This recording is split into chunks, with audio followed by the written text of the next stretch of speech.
அவன் அந்த சாட்சியை, எந்த சாட்சின்னா உன்னுடைய வாழ்க்கையில பூர்வ காலத்துல கர்த்தர் உனக்கென்று செய்த அந்த அற்புதங்களையும் அதிசயங்களையும் உன்னை கொண்டு கர்த்தர் செய்ய போகிற ஒரு பெரிய காரியத்திற்காக சாட்சியாய் வைத்திருக்கிறார். அல்லேலூயா. அப்ப நீங்க நல்லா கவனிக்கணும். எலியா அந்த சாட்சிய நினைக்கலங்க, சவுல் அந்த சாட்சிய நினைக்கலங்க. ஆனா தாவீது ராஜா சொல்றாரு, ஹலோ நான் சொல்றது நீ கேளு, அது வாசிப்போம். ஆடுகளை நான் மேய்த்து கொண்டிருக்கும் பொழுது அவர் அழகா சொல்றாரு பாருங்க. நீங்க சொல்றதெல்லாம் வாஸ்தவம் தான், என்னால என்ன பண்ண முடியாது, கோலியாத்தை அடிக்க முடியாது. ஆனா நான் ஒண்ணு சொல்றேன், நீங்க நல்லா கவனமா கவனிங்க. மடியான் காடுகளிலே ஆடுகளை மேய்த்து கொண்டிருக்கும் பொழுது ஒரு விசை அதை அடிக்கும்படி சிங்கமும் கரடியும் வந்தது. அழகா நினைவு கூறார் பாருங்க. எவ்வளவு சூப்பரான ஒரு விஷயம் பாருங்க. யோசிச்சு பாருங்க. இதே வைராகியத்தோடு இதோ பலத்தோடு கூட எலியா யேசபேலின் வார்த்தைக்கு முன்பதாக, யேசபேலே,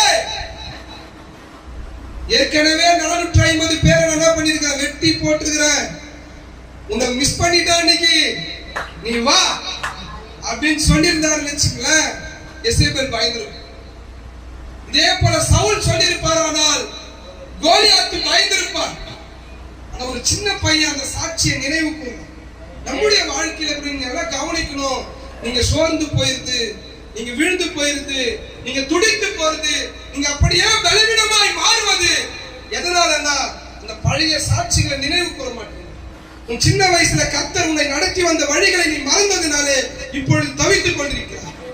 கர்த்தர் உனக்காக எத்தனையோ சூழ்நிலைகள்ல யுத்தம் பண்ணினதை நீ மறந்தபடியினாலே இப்பொழுது இந்த சூழ்நிலையை பார்த்து நீ பயந்து கொண்டிருக்கிறார். ஹல்லேலூயா. அப்ப இங்க அழகா சொல்றாரு, நான் சொல்றதை நீ கேளு. காடுகள்ல ஆடுகளை மேய்த்து கொண்டிருக்கும் பொழுது ஒரு விசை அதை அடிக்கும்படி சிங்கம் வந்துச்சு. அது மட்டும் இல்ல, இன்னொரு வாட்டி கரடியும் வந்துச்சு. சிங்கத்தையும் கரடியும் அடித்த எனக்கு இந்த கோலியாத்து ஏமாத்திரும். ஹல்லேலூயா. நல்ல கரங்களை தட்டி தேவனுடைய நாமத்தை மகிமைப்படுத்துமா. இதுதான் அந்த சாட்சி, இதுதான் இந்த சாட்சி. என் வாழ்க்கையில நான் சந்தோஷமா இருப்பதற்கு காரணம் இந்த சாட்சி.